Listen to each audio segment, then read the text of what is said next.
First man at the intro. First man at the intro. Kalian jadi apa? Jadi warga Niga. Widih. Warga Nigan. Ibu mau. El Pasa, bukan. Iker Casillas. Nih, Pakin. bantuin gua. Pakin, Bi. Spanyol. Sergio Ramos, Sergio Busquets, Lionel Messi. Lanjut lagi. Safi, Iniesta, and Pedro Acosta.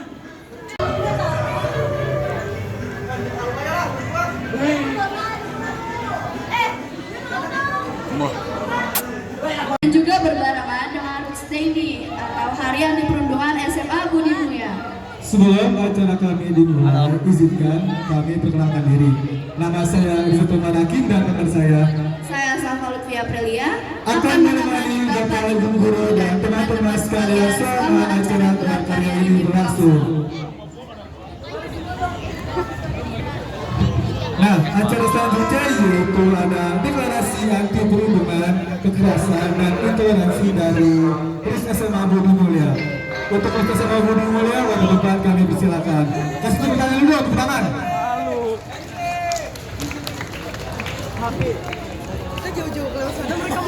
Iya ya, mencuci.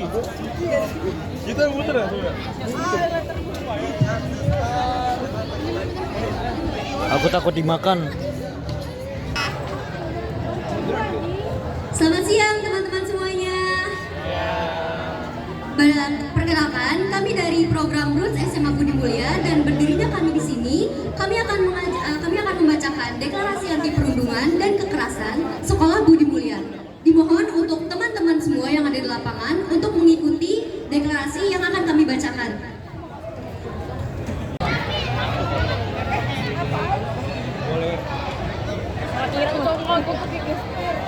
Tapi buka iya tangan kawan.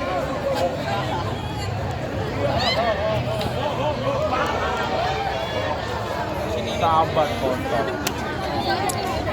Assalamualaikum warahmatullahi wabarakatuh. Terima kasih ya. Kedepannya di sekolah SMA Budi Mulia ini, sekolah kita cintai, tidak ada pelaku berbullying atau perundungan. Nah, kita lanjut dengan acara kedua, yaitu Presentasi rekaya dan teknologi dari kelas 12-1. untuk kelas 12-1, baru depan kami persilakan. Kasih tepuk tangan dulu, tepuk tangan.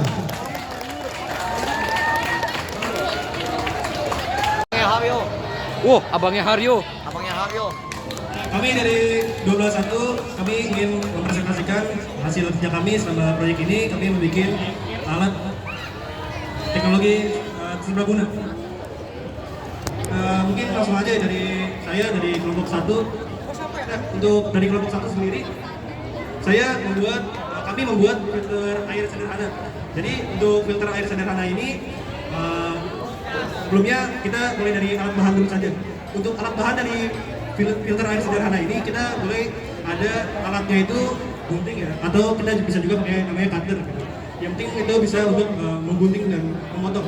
Nah, yang kedua kita juga butuh bahan itu yang kita butuhkan adalah kita butuh tisu, kapas, pasir, arang. Kita juga butuh batu kali, batu kerikil. Kemudian kita butuh ya itu aja. Nah, selanjutnya dari cara pembuatan. Untuk cara pembuatan dari filter air sederhana ini, caranya kami pertama menggunting atau memotong bagian bawah dari botol. Kemudian kita mulai untuk memasukkan dari tisu paling bawah. Kemudian kita memasukkan di atasnya itu ada kapas. Lalu kita masukkan pasir, kita masukkan arang, lalu masukkan pasir lagi. Kemudian kita masukkan batu kali, batu kerikil, dan kita masukkan tisu serta kapas di atas. Nah, untuk fungsi daripada filter air sederhana ini adalah kita pertama menggunakan namanya itu arang ya. Arang itu kita berfungsi untuk mengikat zat-zat warna dan juga zat-zat mikro kecil yang memang bisa ditangkap oleh si arang ini. Jadi kita bisa menangkap zat berbahaya meskipun cakupannya nggak terlalu banyak. Nah, jadi itu kita dari filter air ini tentunya dari namanya kita untuk memfilter air, di mana air yang rupanya sebelumnya lebih kotor kita akan saring jadi lebih bersih lagi. Nah, tadi ada arangnya juga yang fungsinya untuk mengikat zat lain berbahaya lainnya. Iya, nggak apa-apa. Jadi mungkin segitu aja dari nomor 1. selanjutnya kami dari kelompok 1 kita buat percobaan juga dari filter air sederhana ini. Kita buat pertama itu filter air dari kita mengambil sampel yaitu air tanah satu, kemudian yang kedua kita bikin air tanah dengan kita saring filter, kemudian ketiga air tanah dengan kita masak, lalu kita uji lab. Dari uji lab tersebut kita dapati bahwa air tanah ini memang mengandung banyak mikroorganisme, mikroba lainnya yang berbahaya mungkin. Dan kemudian yang kedua kita dari filter yang kedua Presentasi apa nge-rap, Bang? dapati bahwa memang terdapat beberapa zat yang memang cukup berbahaya. Dan yang ketiga setelah kita masak, kita uji di lab itu sudah menjadi lebih baik. Terima kasih. Assalamualaikum warahmatullahi wabarakatuh. Halo semuanya, masih pada semangat nggak siang hari ini? Nah, berdirinya aku dan teman-temanku di sini itu pastinya untuk mempresentasikan hasil dari rekayasa teknologi yang telah kami buat.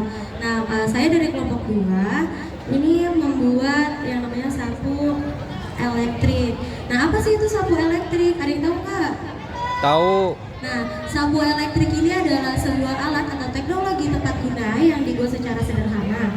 Nah, fungsi dari sapu elektrik ini tak lain dan tak bukan pastinya untuk membersihkan debu atau kotoran yang berukuran kecil maupun sedang. Nah, lalu untuk tujuannya tuh apa sih? Yang pertama itu sudah pasti efisiensi dalam pembersihan kotoran. Yang kedua itu ramah lingkungan karena dibuat dari bahan-bahan yang bisa kita temukan di kehidupan sehari-hari. Nah, lalu juga lebih ringan dan lebih portable karena bentuknya yang lebih kecil dibanding sapu yang sepertinya yang biasa kita gunakan. Nah, lalu untuk alat dan bahan udah pasti yang pertama adalah kardus, yang kedua ada sulfit, ada dinamo, ada saklar, ada kabel, lalu juga ada baterai. Nah, untuk langkah pembuatannya ini kita dibagi menjadi 4 sesi. Yang pertama itu adalah pembuatan rangka kepala sapu yang ada di depan.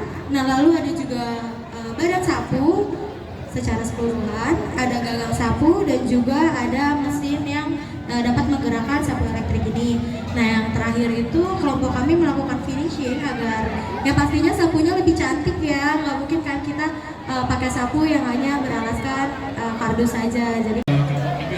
Jadi di sini kelompok 3 membuat alat pres plastik sederhana, di mana manfaat dan tujuan alat ini dibuat adalah untuk membantu para UMKM yang memiliki dana minim untuk membeli alat pres plastik yang lebih kompleks. Di mana alat ini berfungsi untuk mempres plastik, terutama pada makanan-makanan seperti keripik-keripik pedas, agar tidak perlu membutuhkan karet lagi untuk menutup plastik tersebut. Cara pembuatannya sendiri cukup mudah, terbagi menjadi 2 sesi secara garis besar. Yang pertama dari pemotongan kayu sesuai pola, lalu yang kedua perakitan listriknya sendiri. Jadi setelah kayu dipotong, lalu kayu dilem dan dipangku sedemikian rupa hingga menghasilkan suatu bentuk alat. Lalu kita ke sesi kedua yaitu perakitan listrik, di mana listrik dirangkai sedemikian rupa sehingga menghasilkan nantinya panas yang akan berjalan dari ujung sini ke ujung sini. Lalu kinerjanya sendiri,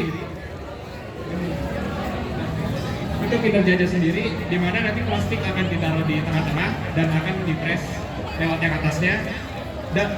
Dan waktu mempresnya cukup cepat ya, sekitar 1 menit sampai 1,5 menit. Terima kasih. Lanjut ke kelompok 4. Assalamualaikum warahmatullahi Bang Haryo. Lanjut, saya dari kelompok 4. Jadi kami dari kelompok ini membuat sebuah cooler box. Nah, cooler box ini sebenarnya dia punya 2 fungsi.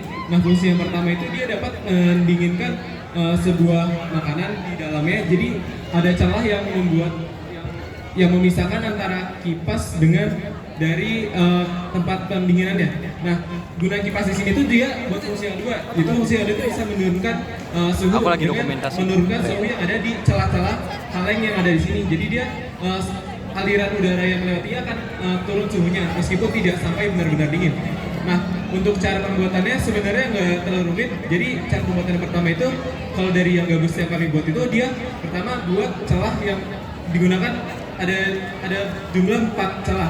Nah, 4 lubang yang pertama itu yang lubang ukuran besar ini gunanya untuk udara masuk dan 3 lubang sisa itu untuk udara keluar yang dialirkan oleh kipas. Lalu kita membuat memotong kaleng sejumlah 6 yang akan nantinya digunakan untuk mengalirkan udaranya. Lalu yang terakhir kita bisa buat celahnya. Nah, celahnya itu harus ukurannya sesuai sama yang telah dibuat dari kalengnya biar nanti bisa muat. Sekian dari gue.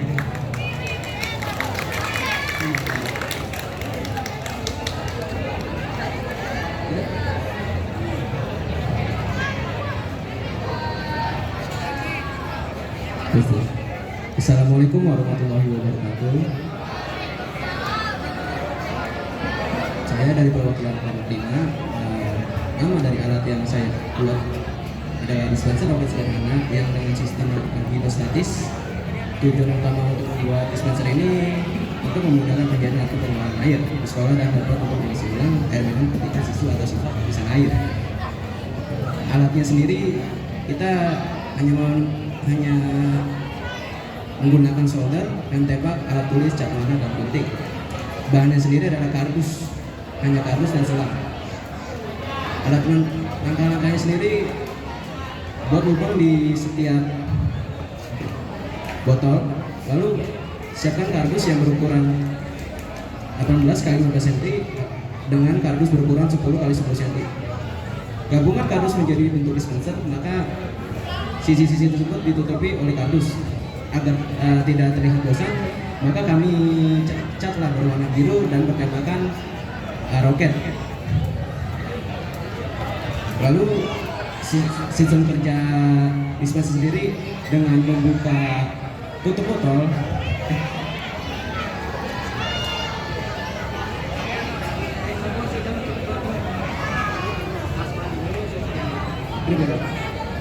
Jadi dengan membuka tutup botol di atas ini, maka air yang keluar melalui selang tersebut akan bisa digunakan atau dikonsumsi. Ya, sekian, terima kasih. Assalamualaikum warahmatullahi wabarakatuh. Yang kita tunggu-tunggu banget nih. Yang pertama itu Jangan dulu. ada drama legenda asal usul Pulau Kemarau dan tari gending Sriwijaya Sinful dari kelas 1. Untuk kelas 1 yang teman kami persilakan.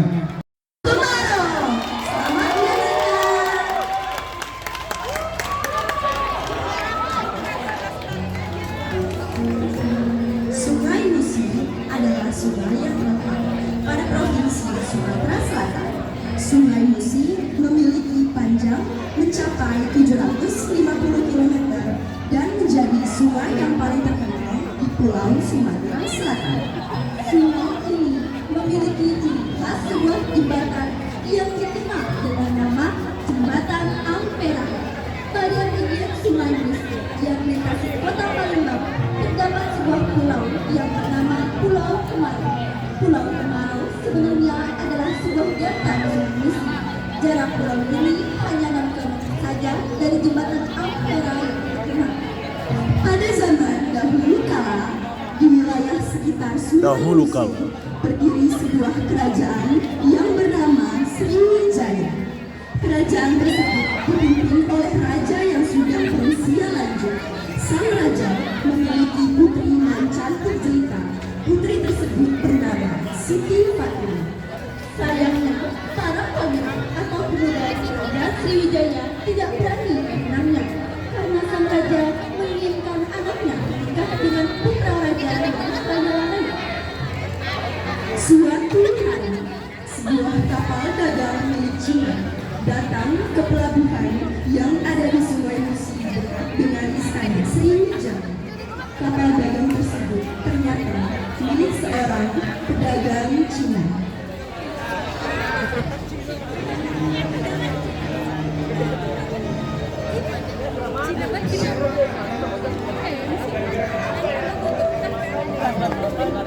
Nonton, saya adalah raja dari kerajaan Cina. Saya dan anak saya, Tanggul, maksud kedatangan kami adalah untuk memohon agar Raja Sriwijaya berkenan memberikan izin kepada anak saya, Tanggul, untuk berdagang di Sriwijaya. Negeri ini selalu bebas terbuka bagi siapa saja yang ingin berdagang di sini. Kamu boleh berdagang di sini dengan satu syarat, kamu harus membayar pajak sebesar 20% dari hasil keuntunganmu setiap bulannya. Terima kasih yang mulia. Syarat yang mulia akan hamba ikuti. Disitulah Tanbur dan Siti Fatimah pertama kali bertemu dan memiliki perasaan yang sama. Tanbun segera memulai perdagangannya di Sriwijaya. Perdagangan Tanbun sangat pesat sehingga mendapatkan keuntungan yang besar. Sesuai dengan syaratnya, maka Tanbun akan menyerahkan pajak 20% dari hasil keuntungannya. Yang Mulia Paduka Raja Kerajaan Sriwijaya, hamba ingin menyerahkan 20% dari hasil berdagang saya di tanah ini. Terima kasih, Tanbun. Kau adalah pedagang yang jujur. Setelah saya melihat perkembangan perdaganganmu, pendapatanmu semakin naik. Teruskan kegigihanmu, Tanbun. Terima kasih atas pujiannya yang mulia. Anda raja yang baik. Kedatangan saya di sini berbeda. Bermaksud untuk melamar putri sang raja, Putri Siti Fatimah. Awalnya Raja Sriwijaya berpikir Tanbun datang ke Sriwijaya hanya untuk berburu. Tetapi Tanbun adalah anak dari seorang raja Cina yang kaya raya. Aku bisa terima pinanganmu untuk putriku, tetapi dengan satu syarat. Apa itu syaratnya yang mulia? Kamu harus menyediakan 9 guci bersih emas sebagai maharnya. Baiklah, terima kasih yang mulia. Syarat yang mulia akan segera hamba laksanakan. Terima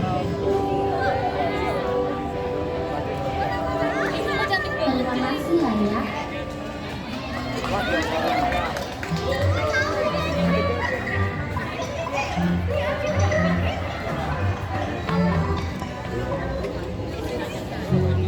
Untuk menyambut kedatangan Pangeran Tanbun, para dayang dan putri menyambut dengan tarian, yaitu tarian Gending Sriwijaya.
Tanpa pikir panjang, Raja Cina memenuhi syarat Raja Sriwijaya.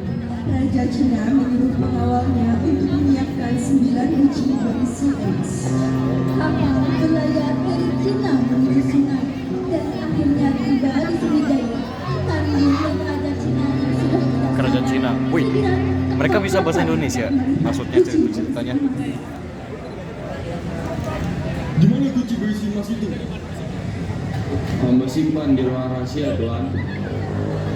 Tunjukkan kami di mana tempatnya. Bukalah bagian jendela kapal itu.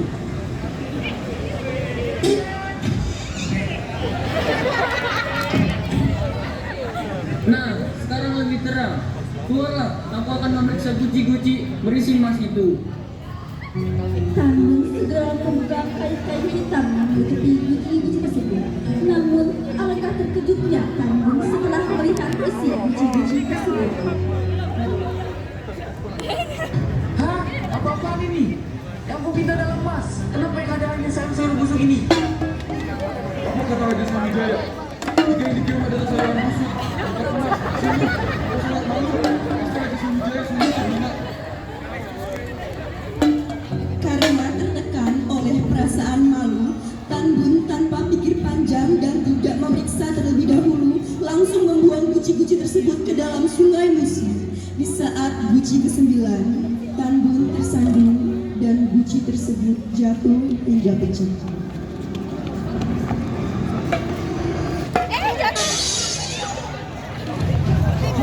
Bagaimana bisa jadi seperti ini? Biarkan anak saja yang merapikan guci ini.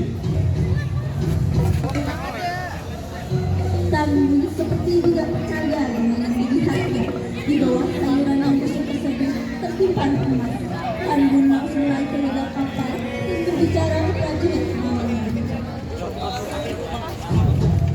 One Piece is real.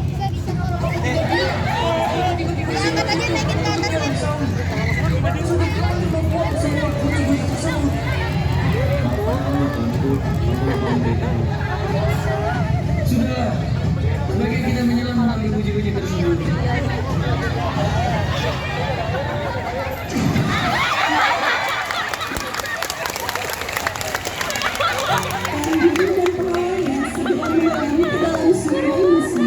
Kabar ini sampai ke telinga Siti Fatimah, sang mempelai wanita, menunggu calon suaminya tersebut di atas kapal. Hari semakin sore, namun Tanggul dan pengawalnya belum juga muncul ke permukaan sungai Musi. Kalian, selama ini kalian telah setia menemaniku. Kemanapun aku pergi, kalian selalu mengawalku. Namun, kali ini aku akan menyusul calon suamiku ke dalam sungai. Kalian tidak perlu mengawalku. Tidak, Tuan Putri. Apa yang boleh akan katakan jika Tuan Putri tidak selamat? Doakan saja, aku selamat. Yang mulia sedih dengan kabarnya. Mohon dipertimbangkan kembali. Jika suatu saat nanti ada tumbukan padi di sungai ini, itu berarti kuburanku.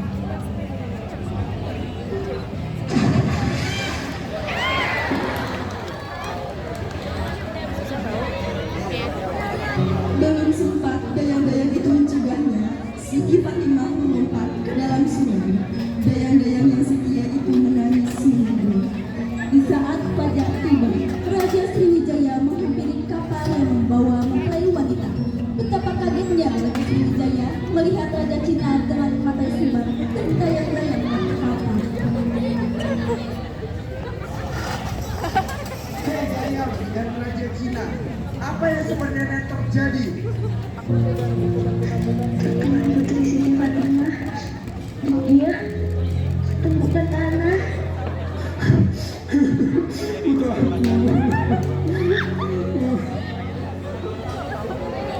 Matahari terbit dari timur, keajaiban muncul di hadapan mereka. Tumpukan tanah menjulang tinggi di hadapan mereka dan membuat sebuah pulau yang sekarang disebut sebagai Pulau Kemari. Sebagian orang mungkin menganggap dulu untuk melompat ke sini dulu cari cara lain. Padahal sendiri aku berdoa bahwa aku akan mati bersama. Namun ketika situasi itu terjadi, aku akan cintanya akan bertahan selama Kapal karam. Kecuali kalian dapat memahami apa itu arti cinta sejati. Maafkan aku, Tuan Putri, yang telah terburu-buru mengambil keputusan untuk melompat ke sungai. Aku terburu-buru dan sama sekali tidak menyangka bahwa kamu juga akan menyelam untuk menyusulku. Aku merasa sangat menyesal. Aku berjanji di kehidupan selanjutnya aku tidak akan pernah menyakitimu dan tidak akan mengurangi sedikit pun rasaku, karena rasa cinta yang aku miliki ibaratkan sebagai perjalanan yang dimulai dan selamanya tidak akan pernah berakhir.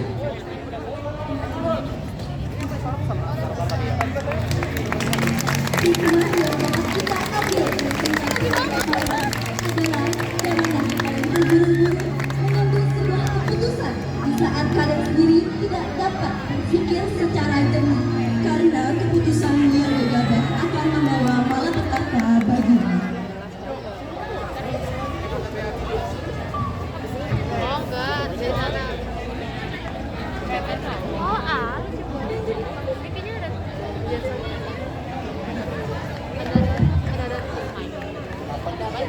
Ada nari lagi.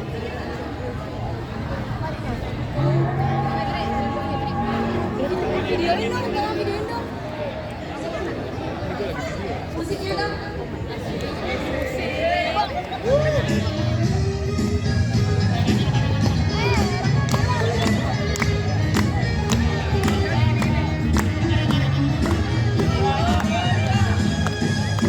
Nyelip lubang tahu bidang di sungai Musi, jalan lupa berdiri telok abang, kan tempoknya badan baik hati, alir manis rambut panjang dikoncet kepang, di kalimu banyu batang hari 9, mengalir bandara ke sungai Musi juga, eloklah sungai Sirpo Cindo menawan, buat kakak siang terkenang malam terjatuh.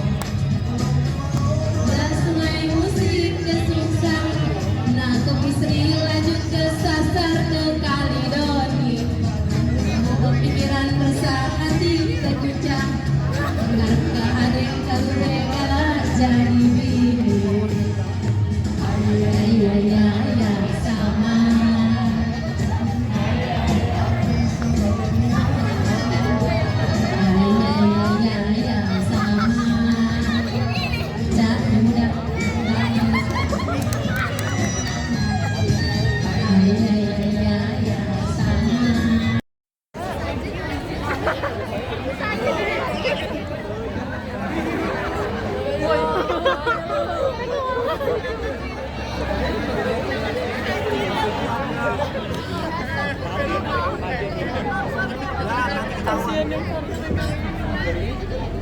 Assalamualaikum warahmatullahi wabarakatuh.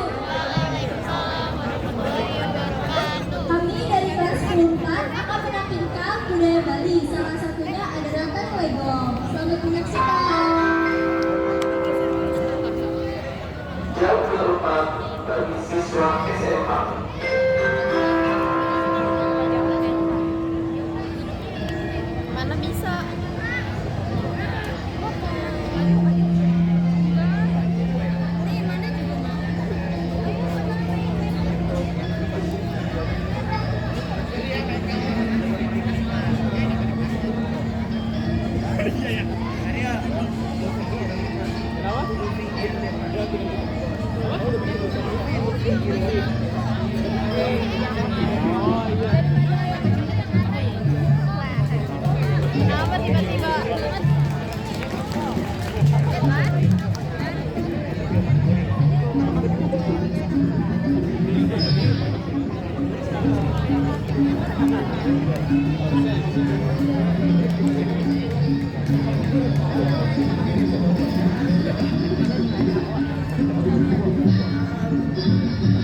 Ngapain bocah? Pertolongan sengit. Ya Allah, Arka ngelawan Jawa. Jangan tuh. Iya ya. Oh tidak.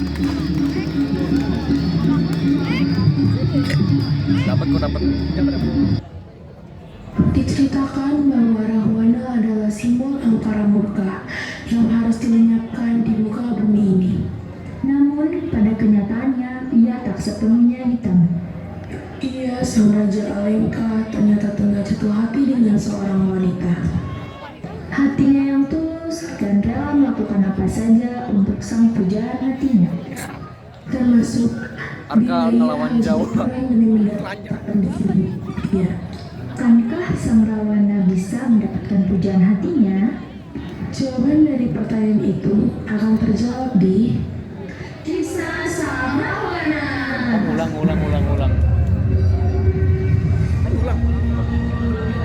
Boleh, bisa ya. Gue aja pas itu udah nangis ketawa aja. Ini pas tadi itu apa tadi?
Ya. Aja. Menurut lu nih tembak aja udah selesai nggak sih? Kalau emang seberapa yang tadi itu apa saja? Kalau ditembak ini selesai nggak sih ceritanya? Nah.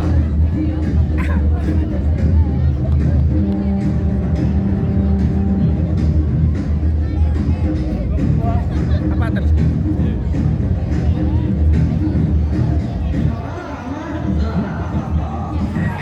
What's up?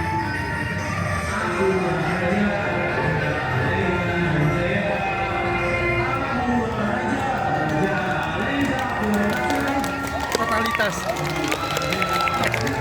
Emang zaman dulu kayak gini. Totalitas. Emang zaman dulu kayak gini. Ia sang raja Alangka yang perkasa mencintai seseorang. Namun malam cintanya bertepuk sebelah tangan.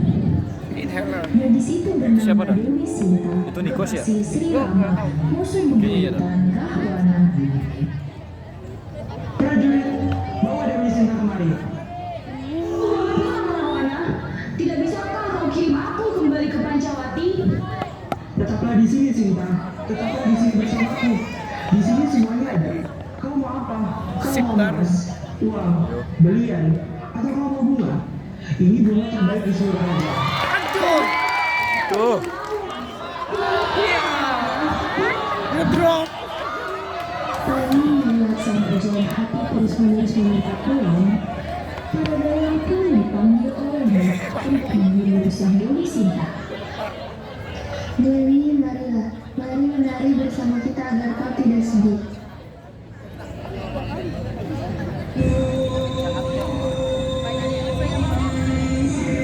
Okay, now just keep silent. Skip aja kali. Silent.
disuruh record semua. Ini apa siapa? Papi aku. Beneran? Apa kamu lihat? Enggak.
Hai diriku, aku melihat bahwa Tuhan tulus mencintaimu. Benarkah? Benar diriku, apa kau tidak merasakannya? Dia tulus padamu, aku saja bisa melihatnya diriku. Di sisi lain, hati sang dewi kian membaik karena hiburan daripada dayang. Sang dewi pun bertanya-tanya, apa benar adanya rasa tulus itu dan apa buktinya? Salam Dewi, kami diutus Raja untuk memberikan ini padamu. Itu kan untuk Dewi Sinta, bukan untuk kamu. Ini Dewi, ada surat untukmu. Surat? Pernahkah kau pandangi aku sebagai manusia? Meski ku raksasa, tetapi aku masih punya hati tulus cinta. Oh Dewi, sang raksasa ini terbelah jatuh ke dalam nikmat cinta. Tak bisakah Rawana ini kau cintai? Ini terlalu indah untuk sebuah puisi, dan kini aku telah mengerti akan semua rasamu yang terlalu besar untukku, Rahwana. Sudah, kalian kan ingin membawa ke Taman Asoka.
tanpa seizin Rawana. Hamba Hanoman, putusan Sri yang diperintahkan untuk bertemu denganmu. Mari ikut dengan kami, Dewi. Tidak, aku tidak mau. Ingat Hanoman, Rawana menghormatiku di sini. Sudahlah Dewi, di sana Sri Rama menunggumu. Jika Rawana memang ingin aku kembali, dia tidak perlu memutuskan untuk menjemputku. Sebaiknya kalian pergi sebelum Rawana datang menemui kalian. Dewi Sinta. Alih-alih Rama, Hanomanlah yang datang menjemput sang Dewi. Nah,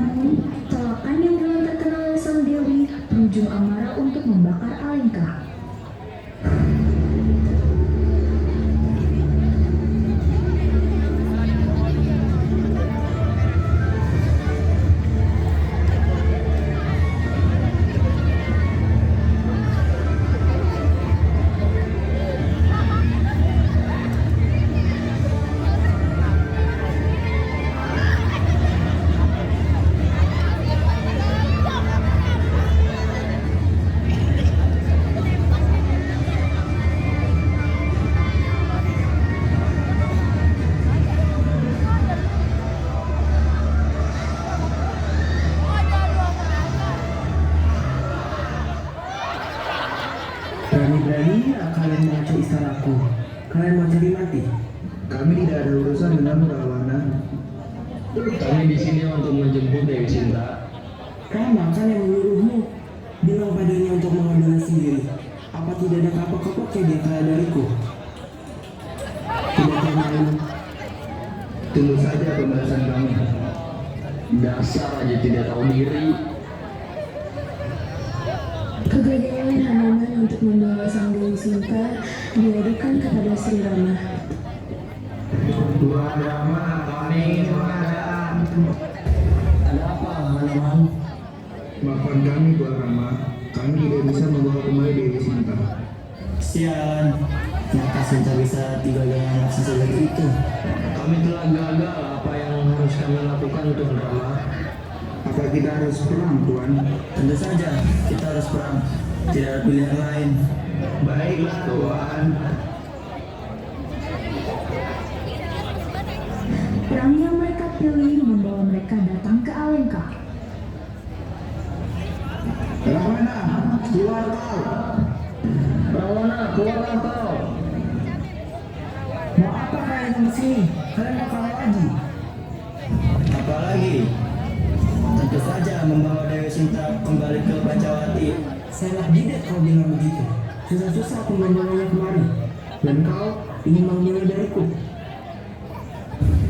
Kalau gitu, tunjukkan siapa yang layak untuk Sinta. Cinta dan ambisi mereka membuat Dewi Sinta menolak. Apa yang harus dilakukan oleh sang Dewi?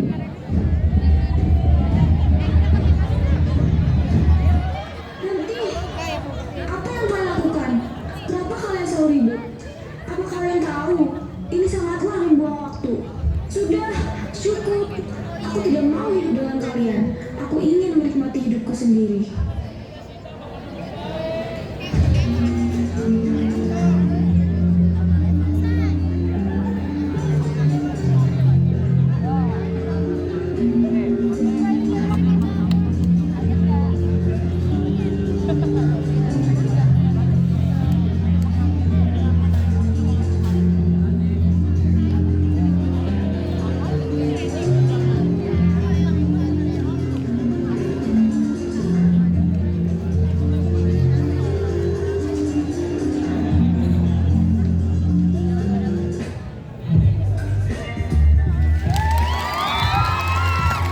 Warahmatullahi wabarakatuh.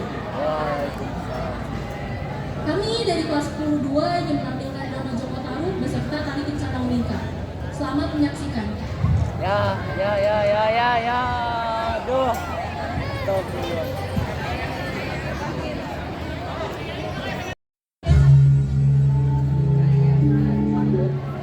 Pada zaman dahulu, hiduplah seorang janda yang hidup sebatang kara dan tidak memiliki anak. Suaminya sudah lama hidup. Janda tersebut dikenal dengan nama Mbok Rondo Tarub. Karena hidup sebatang kara, suatu hari Mbok Rondo Tarub mendengar suara anak laki-laki yang masih bayi.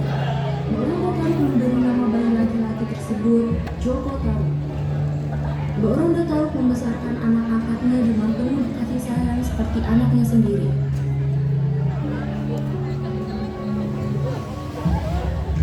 Joko Tarub tumbuh menjadi anak yang berbakti kepada Mbok Rondo Tarub. Setiap hari, Joko Tarub selalu membantu pekerjaan ibu angkatnya itu di ladang maupun di sawah.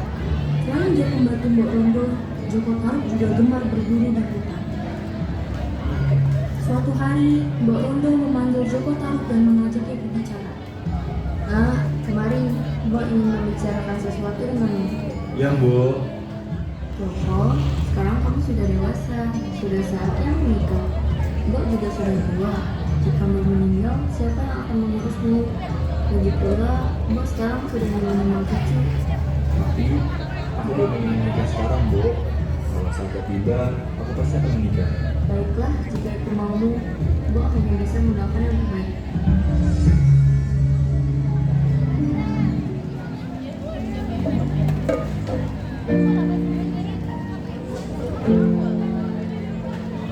Beberapa bulan kemudian, Mbok Rondo meninggal.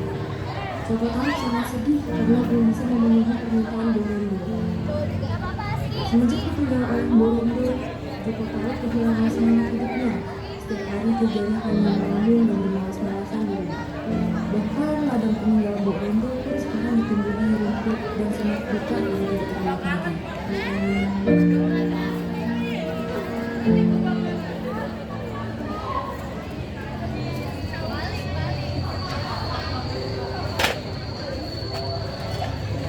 Di suatu malam ketika sedang tidur, Joko Tarub bermimpi memakan daging rusa yang sangat lezat.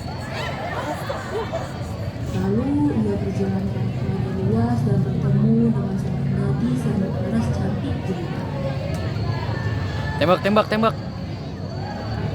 Kamu harus hikmah. Jangan pikirkan wanita saja. Suara yang jantan dan berkokok membuatkan mimpi Joko Tarub. Pagi itu setelah dibangun dari mimpinya, Joko Tarub merasa lapar dan ingin memakan daging rusa. Segera ia menyiapkan busur dan anak-anaknya untuk berburu di hutan.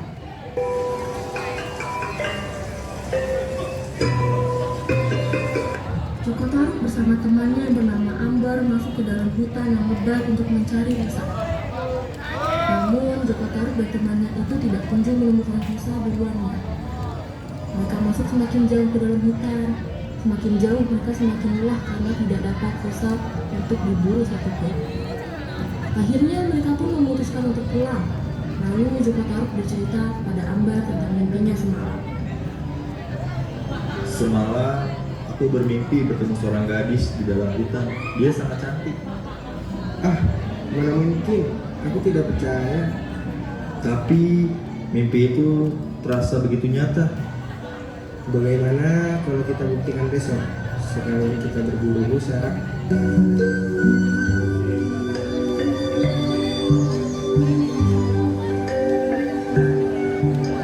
Keesokan harinya, Ambar pun menjemput Joko Tarub untuk membuktikan perkataannya semalam.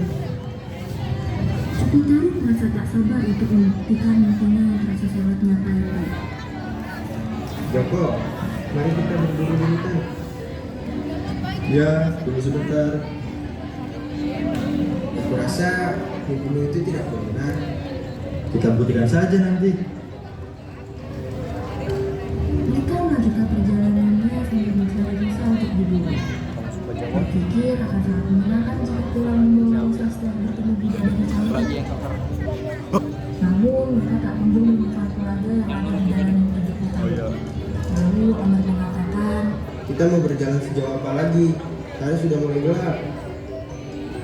Maaf Ambar, aku juga merasa tertipu dengan mimpi itu. Kata presiden produk yang hasil itu dari Jawa. akhirnya mereka Memang, memutuskan untuk kembali karena ke Jawa rumah adalah masing-masing. kunci. Namun Joko masih merasa penasaran dan menyangka bahwa itu semua hanya mimpi. Apakah mimpi itu hanya mimpi biasa? Tapi aku merasakan bahwa mimpi itu sangat nyata. Baiklah, besok aku akan kembali ke dalam hutan. Keesokan harinya, Joko Tarub kembali ke hutan untuk mencari kebenaran di mimpinya itu. Dengan hanya bermodal ingatan dengan mimpinya, ia terus berjalan mencari telaga tersebut. Setengah hari sudah terlewati, tapi ia tak kunjung menemukan telaga tersebut. Bahkan, ia juga tidak menemukan seekor rusa untuk menjadi sahabat makan siangnya.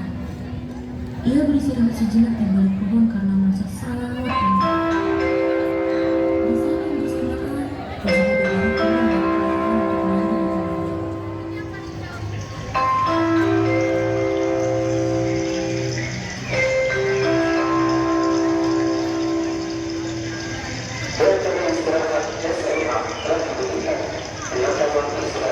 kandangnya. Pemandangan di sini terlihat sangat indah. Benar, indah sekali ya. Di sini juga airnya sangat sejuk. Untung saja hari ini airnya tidak terlalu dingin. Aku sangat iri dengan gadis-gadis di desa ini. Mereka sangat bebas dan terlihat begitu bahagia. Iya, tadi aku lihat mereka sedang bermain bersama sambil tertawa. Ya, sepertinya orang-orang di sekitar sini sangat baik dan menyenangkan. Aku juga ingin bermain-main dengan bebas seperti mereka. Menurutku, hidup kita juga menyenangkan. Bahkan, kita tidak perlu melakukan hal berat seperti bekerja layaknya gadis-gadis itu. Aku setuju, kita juga harus bersyukur dengan kehidupan kita yang seperti ini. Mereka semua pun setuju dengan pendapat Mama Rita. Mereka melanjutkan pembicaraan sambil bercanda-canda. Tiba-tiba saja ada angin kencang. Angin kencang tersebut menerbangkan selendang salah satu bidadari. Para bidadari yang asik mandi pun tidak menyadari hal itu. Selendang tersebut jatuh di dekat Joko Tarub yang sedang tertidur. Hari sudah mulai gelap, saatnya kita kembali ke kayangan. Sore hari ketika matahari hampir tenggelam, para bidadari pun memutuskan untuk kembali ke kayangan dengan menggunakan selendang. Ketika sudah kembali terbang ke kayangan, salah satu bidadari kebingungan mencari selendangnya. Kemana selendangku? Sementara itu, Joko Tarub terbangun dan terkejut melihat selendang di dekatnya. Wah, selendang siapa ini? Bagus sekali. Seumur umur baru pertama kali aku melihat selendang sebagus ini. Ketika sudah mengagumi selendang yang ada di depannya, Joko Tarub mendengar suara perempuan menangis. Dia segera pergi ke asal suara tersebut. Joko Tarub pun menemukan asal muasal suara tangisan. Dia menemukan seorang perempuan yang sangat cantik sedang menangis di pinggir telaga. Kamu siapa? Kenapa berada di tengah hutan seperti ini? Apakah kamu ini jin atau lembut penghuni hutan ini? Kamu Nawang Wulan. Aku bukan jin ataupun lembut. Aku adalah bidadari yang turun dari kayangan. Selendangku hilang sehingga aku tak bisa kembali ke kayangan. Apakah kamu melihat selendangku? Joko Tarub ternyata bertemu seorang bidadari yang sangat cantik jelita. Joko Tarub pun merasanya telah tiba. Nawang Wulan, namaku Joko Tarub. Aku tinggal di desa yang tidak jauh dari sini. Sebentar lagi hari gelap, lebih baik hikmahku. Banyak binatang buas berkeliaran ketika malam hari di hutan ini. Nawang Wulan pun setuju dan mengikuti Joko Tarub ke desanya. Dan setelah beberapa waktu kemudian, Joko Tarub dan Nawang Wulan pun memutuskan untuk menikah.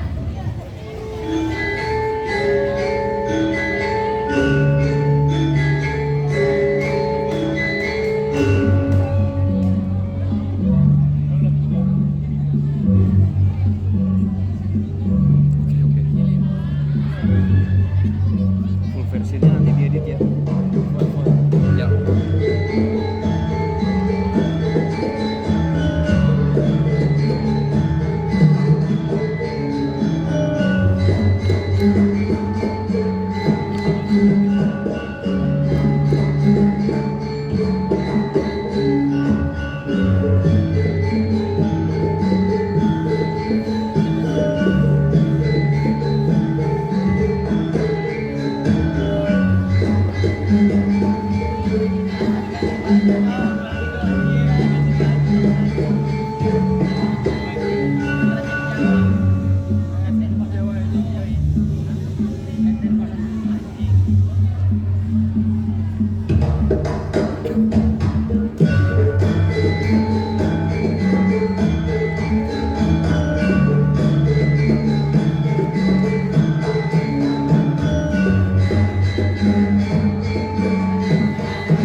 sangat Jawa guys. Jawa banget.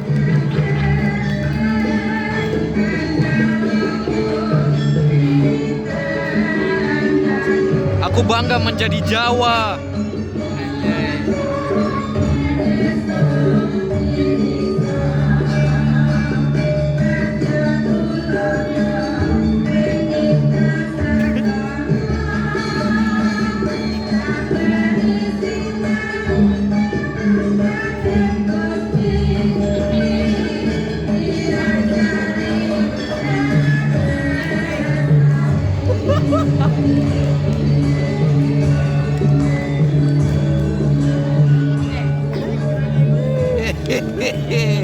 Jawa.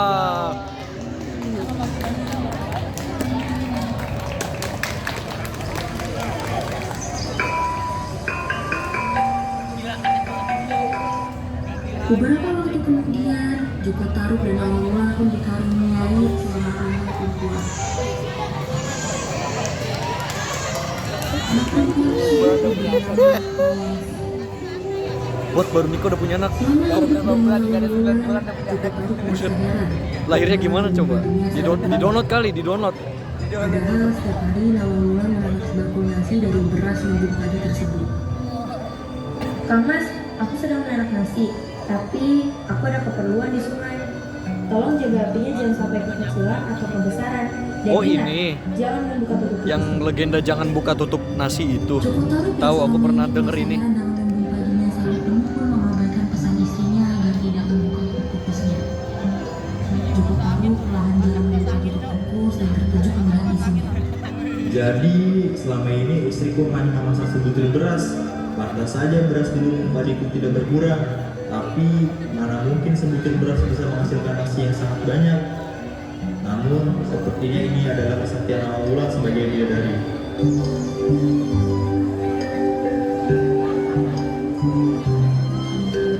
Sementara itu, Nawang Wulan yang sudah kembali dari sungai segera menuju dapur dan Joko Tarub sudah tidak ada. Nawang Wulan pun membuka tutup kukusnya. Kang Mas, Joko Tarub sudah melanggar janji. Mulai sekarang, aku tak bisa lagi memasak sembako nasi hanya dengan sebutir beras. Setelah kejadian itu, Nawang Wulan memasak nasi seperti perempuan pada umumnya. Dia sudah tidak bisa lagi memasak sebutir beras menjadi semangkuk nasi. Akibatnya, persediaan beras dalam padi Joko Tarub pun semakin menipis. Suatu hari, ketika sisa beras semakin menipis, Nawang Wulan mengambil sisa-sisa beras di lumbung padi. Lalu, dengan tidak sengaja, Nawang Wulan menemukan selendangnya. Nawang Wulan yang akhirnya mengetahui bahwa selendang yang disembunyikan oleh Joko Tarub pun menjadi sangat marah. Dia segera menemui Joko Tarub. Pipi aja. Kang Mas Joko Tarub, jadi selama ini kamu yang menyembunyikan selendangku. Cukup sampai di sini hubungan kita. Aku tak bisa hidup bersama laki-laki yang telah menipu. Nawang Wulan, maafkan aku. Aku mengaku bersalah. Tapi tolong jangan tinggalkan aku. Kasihanilah Nawangsi, dia masih bayi. Tidak ada maaf lagi untukmu. Buatkan dana di belakang rumah dan letakkan Nawangsi di situ setiap malam. Aku akan datang untuk menyusuinya dan jangan sekali-kali mengintip. Jawa ngamuk. Nawang Wulan dengan selendangnya segera terbang kembali ke kalengnya. Joko Tarub pun menuruti permintaan Nawang Wulan dan membuatkan danau di belakang rumah mereka. Dan seperti janjinya, setiap malam Nawang Wulan turun untuk menyusui Nawangsi.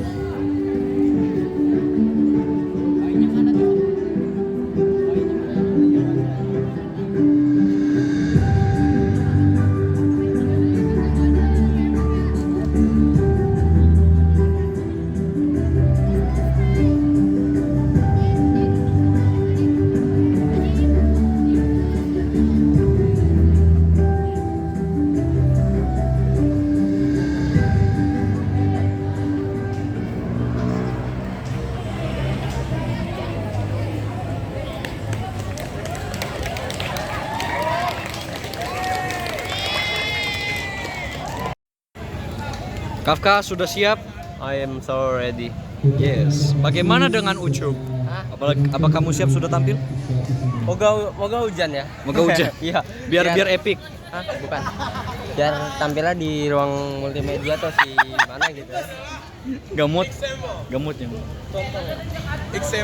Example adalah cute, cubit tete.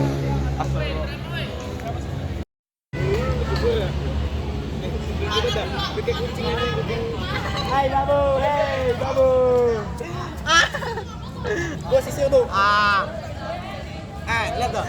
Lu udah kayak kucing anjing. Kayak bulu jembut. Miau. Weh, miau. Bancuk.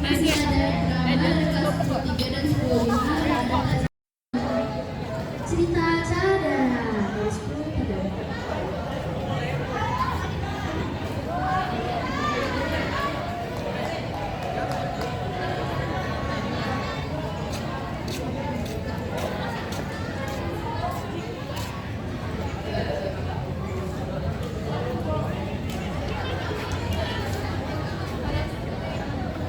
Oh sini.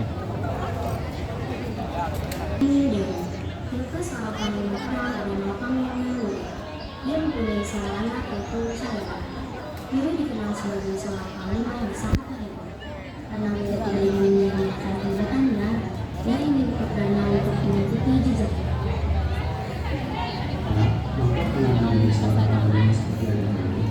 Mau ya? Aku juga ingin terlihat hebat seperti ayah. Kebetulan, Cadara memang sangat menyukai ilmu bela dan ketangkasan misteri.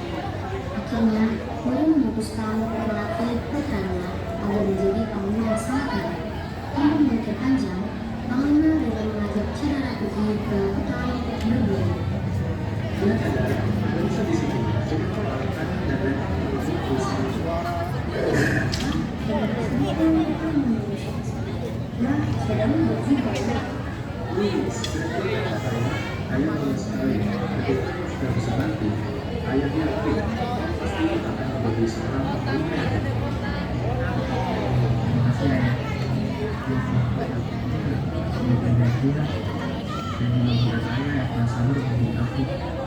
Sehingga berjalan waktu, akhirnya Cadara kini tumbuh menjadi seorang yang gagah dan berani. Dia sekarang sudah bisa bernama Bella. Tentu saja, tapi karena sifat itulah ia mempunyai banyak teman. Pada suatu hari, ayah Cadara akan menguji kemampuan anaknya. Kau kan sekarang sudah tinggi dewasa. Sudah saatnya kau menjadikan apa? Kecerdasan dan keterampilanmu sudah cukup benar. Pasti kau bisa menjadi panglima yang lebih hebat daripada itu. Hah? Maksudnya? Ayah telah memikirkan ini sangat lama. Ayah ingin kau pergi berburu selama beberapa hari untuk menguji kemampuanmu. Lalu bawalah hasil sebelummu pulang. Sebagai tanda kalau kau telah menguasai ilmu yang ayah ajarkan. Tak lama setelah itu, Cadara pun mengajak teman-temannya untuk ikut berburu ke hutan beberapa hari.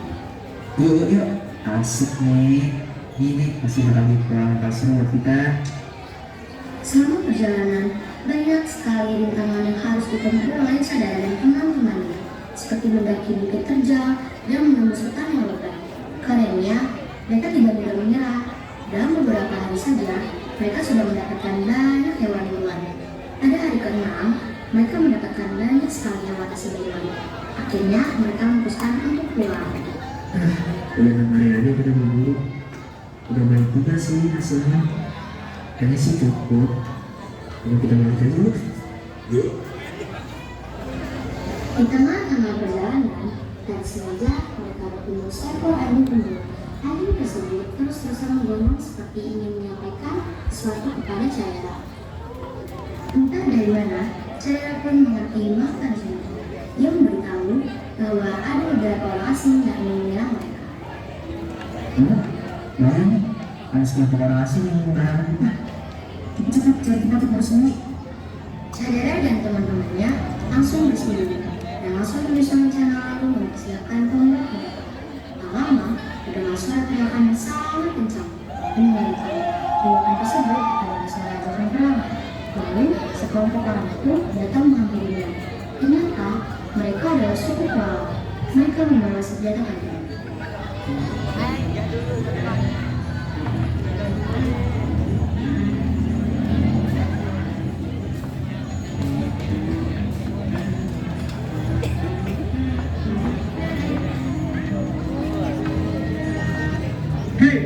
ya? Ayo, kita harus lari ke bukit yang tinggi, lalu menurut benteng pertahanan. Cadara dan teman-temannya pun lari secepat mungkin. Rombongan cukup lelah segera memulai. Lalu terjadinya pertarungan antara kelompok itu. Pertarungan tersebut tak bisa dimenangkan. Kedua senjata saling beradu. Sangat amat pertarungan. Cukup lelah dan mempunyai tenaga yang sangat kuat. Senjatanya pun sangat tajam. Tak ada henti-hentinya mereka berteriak mengerikan. Namun, semua itu tidak mematahkan semangat Cadara dan yang lain. Mereka terus melawan pasukan Superpala dan berhasil direbut coy. Semakin lama, Ya ampun. anggota Superpala semakin dikit. Keren banget, karena sudah Arka. tidak mampu melawan Cadara dan teman-temannya. Sudah, aku tidak kuat. Lebih baik kita menyerah saja. Mereka pun melarikan diri ke desanya. Cadara dan teman-temannya bernafas lega. Siapa yang terluka? Aku paling kecil, Cadara. Ya sudah, nanti kita cari tanaman untuk obatin lukanya. Kepemimpinan Cadara dipuji teman-temannya. Wih, kamu yang pantas untuk menjadi panglima perang kami ya, Cadara. Nah, bener banget tuh.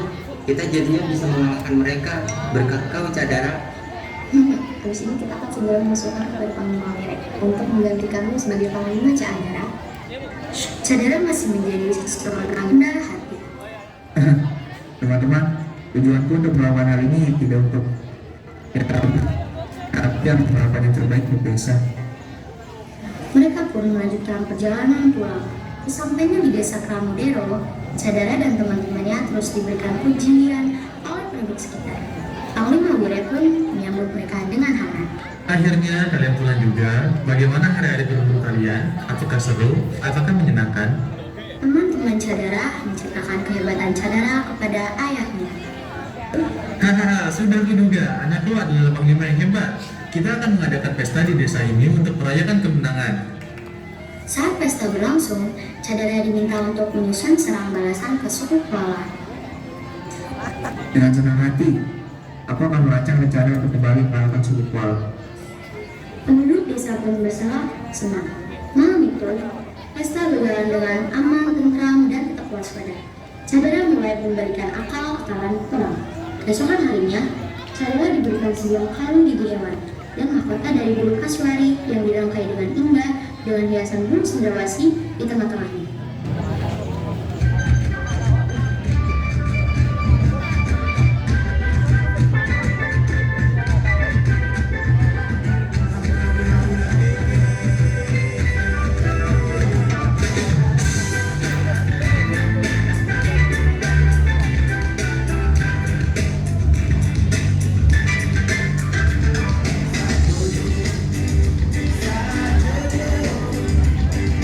You move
Kami persembahkan sebuah cerita romansa klasik yang berlatar di Sumatera Barat.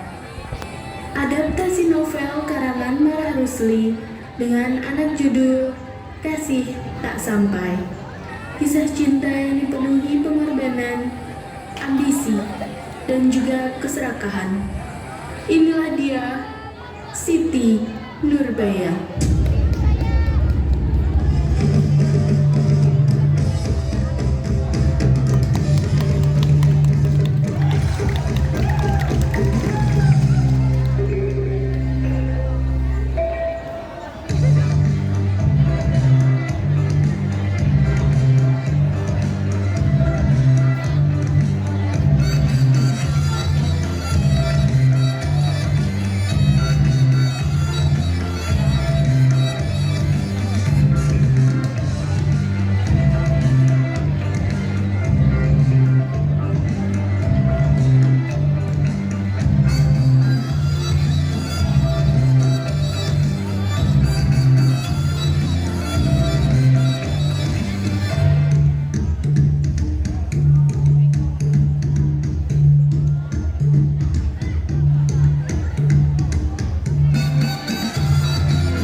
laki yang mapan, kaya, biar senang hati mertu.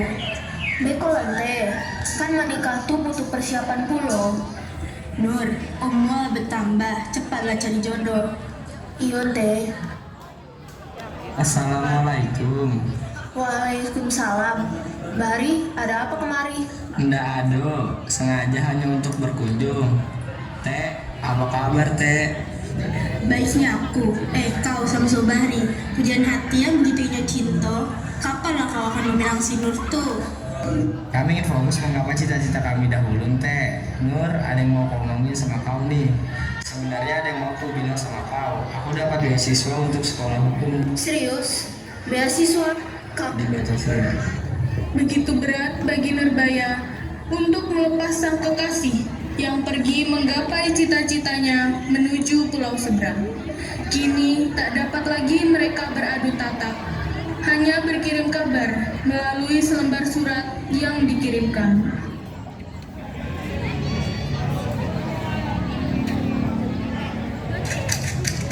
Masih tentang prostitusi.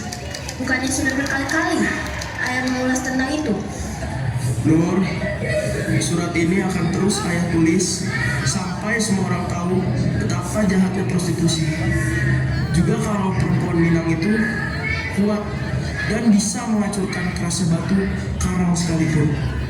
Nur, sekalian tolong buatkan Ayah kopi.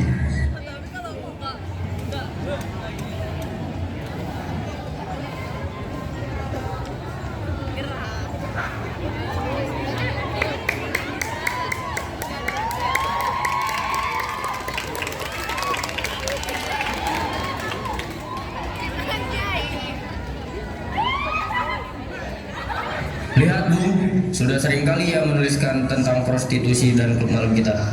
Selain itu, ingin sekali menjatuhkan klub malam kita. Prostitusi yang selalu dibahas akan menghancurkan kita. Sulaiman dan Nurbaya, lihat saja nanti. Kalian buat si Sulaiman itu masuk dalam penjara. Siap Bung, laksanakan.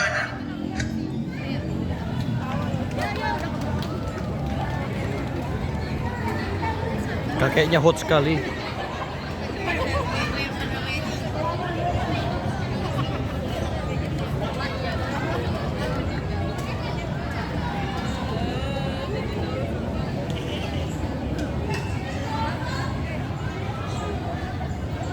Ikut kami sekarang. Apaan kalian? Lepaskan saya. Nur, tolong Ayah. Jangan memberontak. Ayah, lepaskan awak. Saya bilang jangan memberontak. Saya tidak bersalah. Saya tidak bersalah. Nurbaya terus berteriak, memanggil nama sang ayah yang dibawa menuju meja pengadilan. Air mata tak henti menetes mengaliri wajahnya.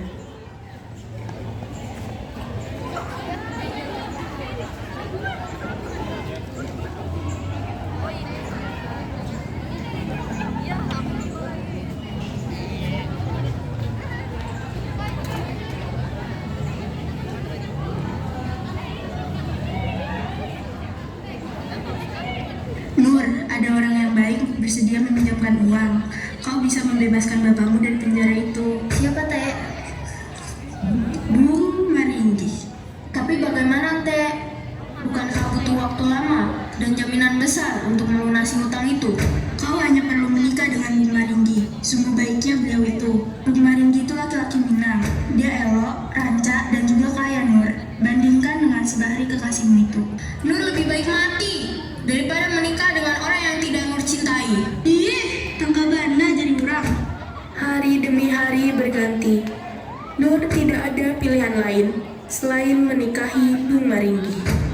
Hingga hari pernikahan pun tiba.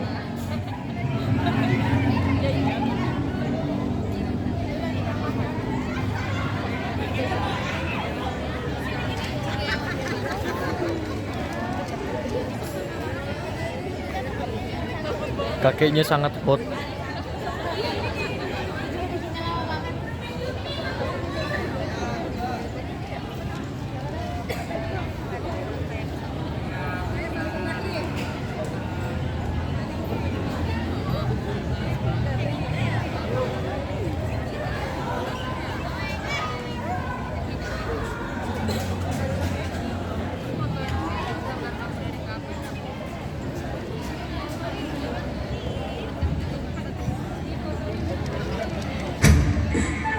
Senyum sikit lah Nur, hari ini hari kau menikah, banyak orang yang datang. Cantiknya calon istri.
Bagaimana Nur perasaan kamu setelah menikah denganku? Menurutku sekarang sudah jadi istriku. Mulai sekarang panggil aku Bunda. Aku sudah bawakan kau kue dari Maroko, khusus untuk istri tercinta aku. Saya tidak lapar. Berhenti membantahku dan ikuti perintahku, Nur.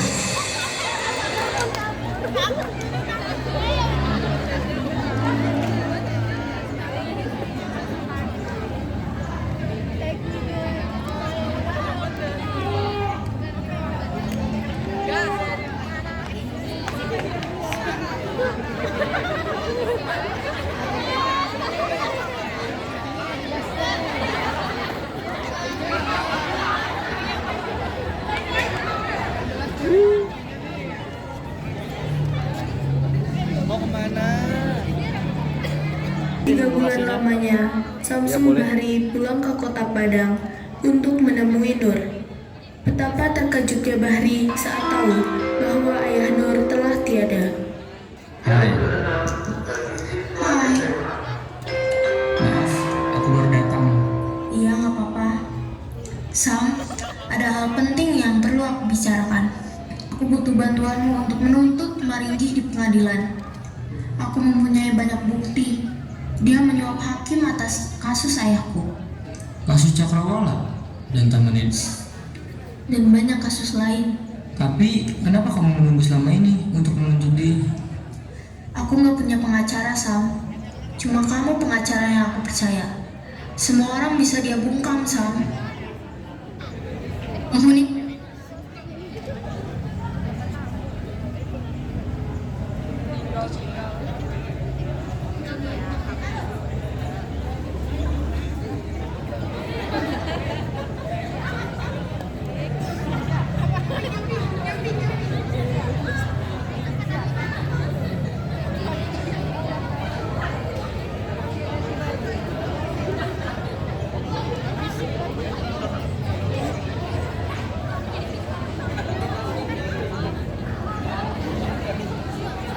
Semua orang bisa dia bungkam, Sam.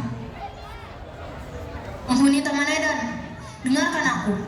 Aku mempunyai rencana agar kita semua bebas dari Maringgi.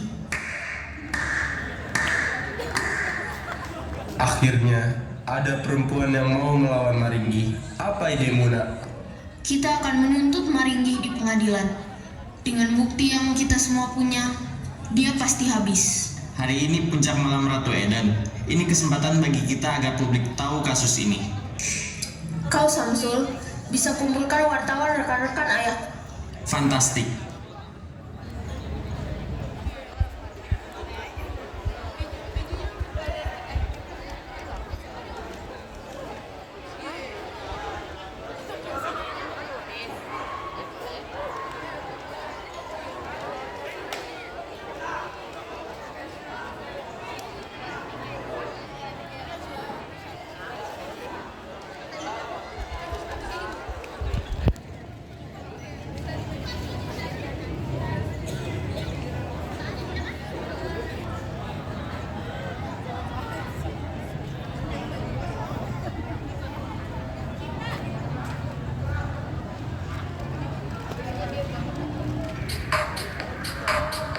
Tuan-tuan dan puan-puan, malam ini saya akan memandu Anda di malam yang paling semarak klub termegah sejagat kota, Klub Anton, mempersembahkan para kontestan tunjukkan keedenan.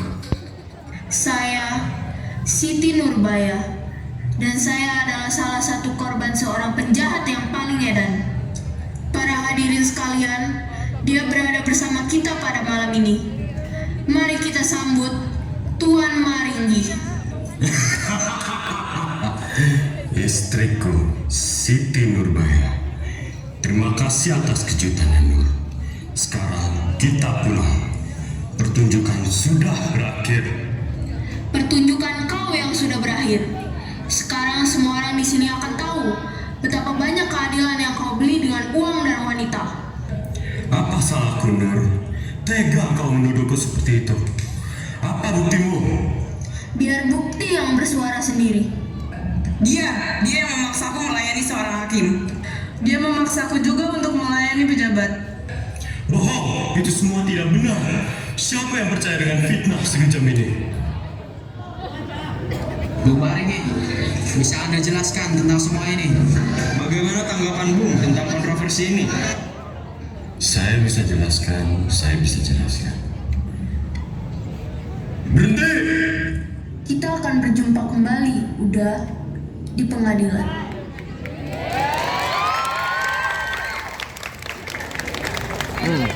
Sangat sigma, guys.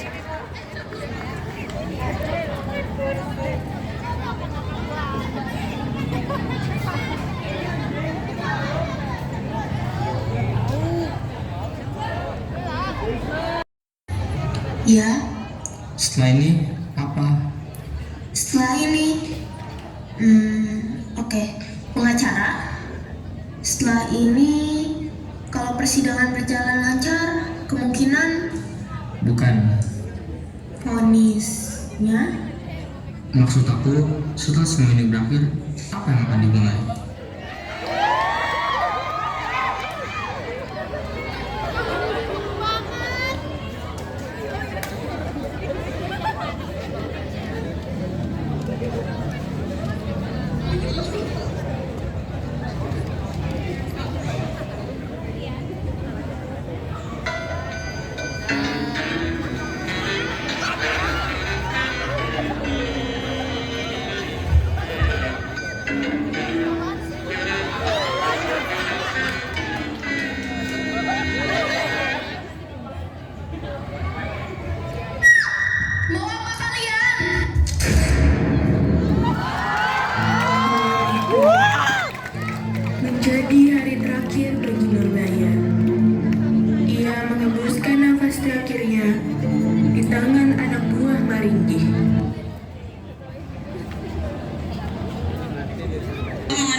Dia membahayakan keluarga kami.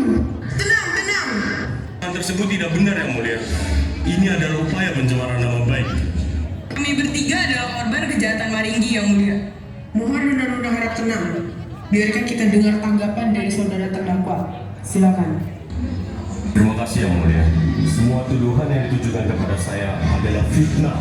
Saya tidak kenal dengan nona-nona ini, apalagi memaksa atau mengancam mereka. Mengancam kami. Anda diam. Mohon tenang. Patuhi prosedur persidangan. Apakah nona-nona mempunyai bukti yang kuat? Bukti.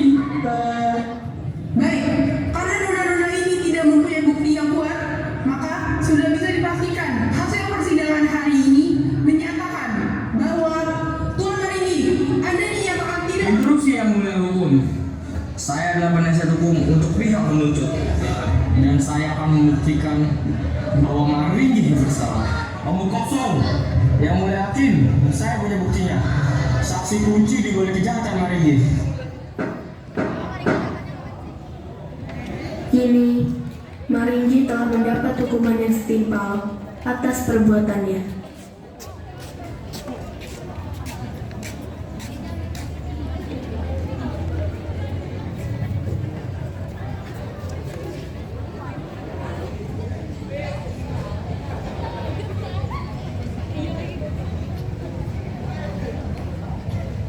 Nur, ini tak sia-sia perjuangan. Pria itu terdapat hakim membungkam hukum. Dia sudah mendapat ganjaran yang setimpal. Tenanglah di sana, Nur. Damai bersama.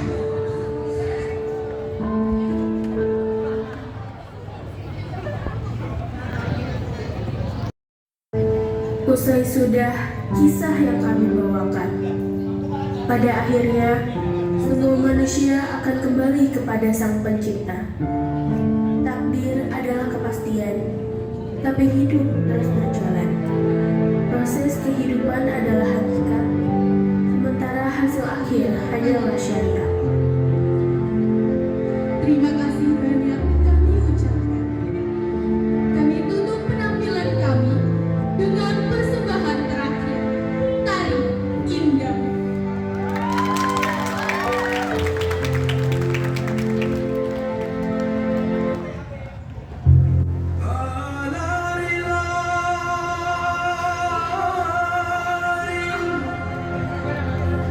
Bukannya kita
Sekali lagi tepuk tangannya buat kelas 10.